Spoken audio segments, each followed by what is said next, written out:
guys, today I'm gonna try a totally new recipe. This is new to me, so let's see how this works out. It is a cake mix cheesecake.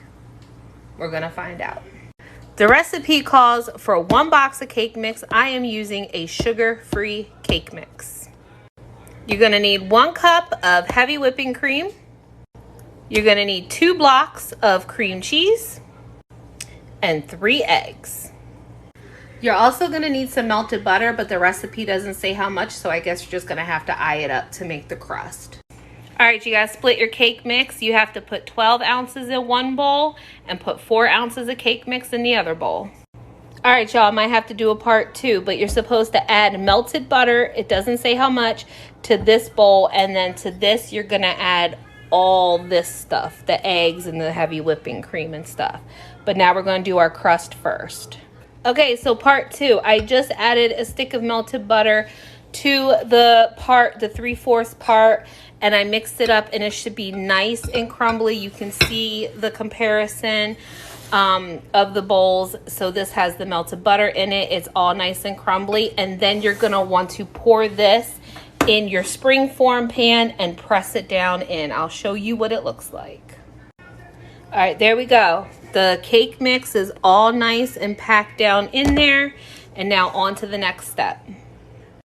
Next step, you take your cream cheese, your eggs, your 1 cup heavy whipping cream, and the rest of your dry cake mix, and you're gonna put it in the blender and you're gonna mix it up and then pour the batter into your cake pan.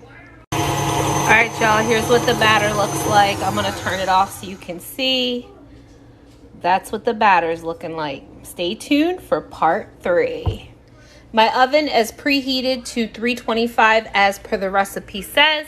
And now I'm gonna take my batter and I'm gonna pour it in the cake pan, and then it said to bake it for 35 minutes. So I'll see you in the blink of an eye, but it'll actually be 35 minutes. In the meantime, I am gonna cut up my strawberries and stuff and prep all that for when the cheesecake comes out. All right, well, there she is before she goes in the oven. See you in a few. Okay, super quick check-in. I have actually put the cake in, or the cheesecake in, for an additional 20 minutes because the inside was still raw. So you're gonna have to let it cook a little bit longer. So we're up to 55 minutes. I will let you know at the end result how much longer I had to cook it. So just to let you know. All right, guys, here it is fresh out of the oven after 55 minutes. I got my strawberries cut to put on later. Let this completely cool and I will show you guys. All right, part 4. Here is the layers. I just took the outer ring off of my springform pan. There is the crust, there's the cake. Now, like I said, I did cook it for 20 more minutes. Maybe it was a little too long, I don't know. I've never made this before, but as you can see, the cake did sink down, and I think cheesecakes usually do that anyway. It's been so long since I made an actual cheesecake, but I'm gonna let it cool some more because it's still warm in the middle, but we're gonna try it tonight. All right, guys, it is 10 o'clock at night. It is now dessert time in our house, so let's see how this thing worked out. All right, here is our cheesecake cake, I guess, or cake mix cheesecake. So that is the texture of it.